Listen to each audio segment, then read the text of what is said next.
నమస్కారం. కోవిడ్-19 జిల్లాల రౌండప్కు స్వాగతం. మనం ప్రతిరోజు ఏ విధంగా అయితే జిల్లాలోని తాజా కరోనా పరిస్థితి తెలుసుకుంటున్నామో అదే విధంగా ఈ రోజు కూడాను కరీంనగర్ జిల్లాలో కరోనా పరిస్థితి గురించి తెలుసుకుందాం. మన విలేకరి సంపత్ కుమార్ గారు అందుబాటులో ఉన్నారు. నమస్కారం అండి సంపత్ గారు. కరీంనగర్ జిల్లాలో కరోనా వైరస్ వ్యాప్తి ఎలా ఉందండి? ఇప్పటి వరకు ఎన్ని కేసులు నమోదయ్యాయి? కరీంనగర్ జిల్లాలో కరోనా వైరస్ వ్యాప్తి ఇంకా కొనసాగుతూనే ఉంది. జిల్లా వ్యాప్తంగా ఇప్పటి వరకు 2 లక్షలకు పైగా కోవిడ్ నిర్ధారణ పరీక్షలు నిర్వహించగా దాంట్లో 39,000కు పైగా ఆర్టీపీసీఆర్ టెస్టులు ఉన్నాయి.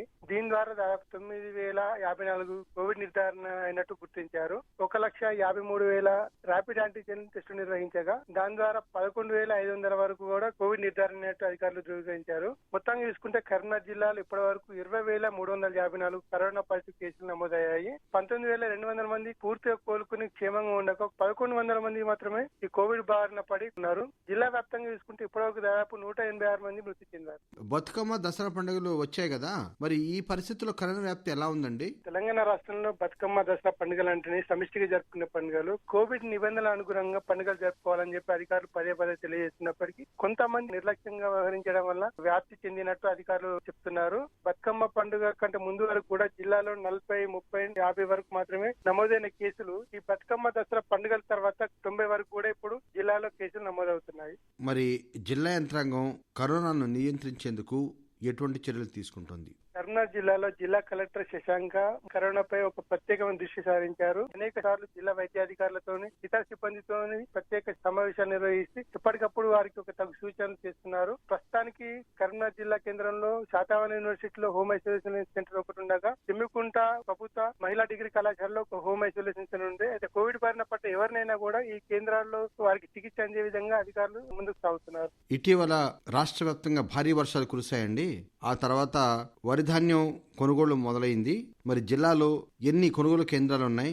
ఎంత వరి ధాన్యం కొనుగోలు చేయబడింది? 2020-21 సంవత్సరానికి కాళేశ్వరం జిల్లాలతో పాటు వర్షాలు కూడా భారీగా పడడంతో జిల్లా వ్యాప్తంగా కూడా అత్యధిక సంఖ్యలో వరిని పండించారు. జిల్లా వ్యాప్తంగా 3,42,746 ఎకరాలు సాగు భూమి ఉండగా దీంట్లో అత్యధికంగా 2,52,760 ఎకరాలు వరి సాగు చేశారు. రాష్ట్ర ప్రభుత్వం సూచించినట్టు నియంత్రిత సాగు విధానం లోబడి దాదాపు 1,22,000 ఎకరాల్లో సన్న వరిని పండించారు. జిల్లా వ్యాప్తంగా 354 కొనుగోలు కేంద్రాలు ఏర్పాటు చేయాలని అధికారులు ప్రణాళిక రూపొందించారు. దీంట్లో ఐకేపీ కేంద్రాల ద్వారా 78, ప్రాథమిక వ్యవసాయ సంఘాల ద్వారా 222 కేంద్రాలు, మెప్మా ద్వారా 1 కేంద్రం, అగ్రికల్చర్ మార్కెట్ కమిటీ ద్వారా 8 కేంద్రాలు. మొత్తంగా చూసుకుంటే జిల్లా వ్యాప్తంగా ఈ కేంద్రాలు ఇప్పుడు ప్రారంభమవుతున్నాయి. రాష్ట్ర పౌర సరఫరా శాఖ మంత్రి దొంగ కమలాకర్, రాష్ట్ర వైద్య ఆరోగ్య శాఖ మంత్రి ఈటల రాజేంద్ర జిల్లాలో పర్యటిస్తూ ఈ కొనుగోలు కేంద్రాలను కూడా ప్రారంభిస్తున్నారు.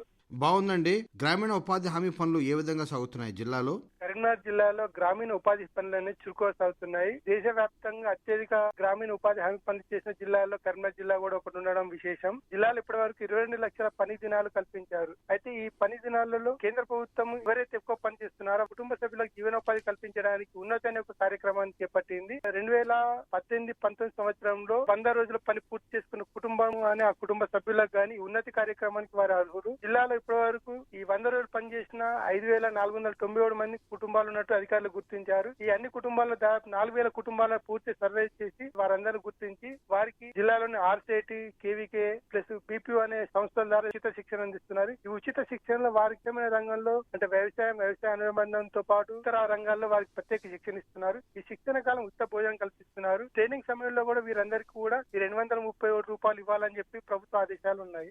మరి ప్రధానమంత్రి స్వనిధి పథకం అమలవుతున్న సంగతి మనకు తెలిసిందే. ఈ పథకం జిల్లాలో ఏ విధంగా అమలవుతుంది? ప్రధానమంత్రి స్వనిధి పథకం జిల్లాలో విజయవంతంగా అమలు జరుగుతుంది. జిల్లాలో 5 పట్టణాలు ఉన్నాయి. కరీంనగర్, చొప్పదండి, హుజురాబాద్, చెంబికుంట, కొత్తపల్లి. ఈ 5 పట్టణాలు దాదాపు 4,12,472 జనాభా ఉన్నాయి. వీధి వ్యాపారులు గుర్తించాలి. వారందరూ కూడా 10,000 రూపాయల రుణం కల్పించాలని చెప్పి కేంద్రం నుంచి స్పష్టమైన ఆదేశాలు ఉండడంతో జిల్లాలో 21,022 మందిని వీధి వ్యాపారులు అధికారులు గుర్తించారు. వారికి స్థానికంగా ఉన్న బ్యాంకుల ద్వారా 10,000 రుణాలు మంజూరు చేయడానికి ముందుకు సాగుతున్నారు. అయితే ఇప్పటికే జిల్లా వ్యాప్తంగా కూడా దాదాపు 55 నుంచి 60% వరకు ఈ వీధి వ్యాపారులకు రుణాలు మంజూరు చేయడం జరిగింది. మొత్తం మీద చూసుకుంటే కరీంనగర్ జిల్లాలో చిరు వ్యాపారులకు అందించే 10,000 రుణాలు అనేది వారి యొక్క జీవనోపాధికి తోడ్పడుతుందని చెప్పవచ్చు.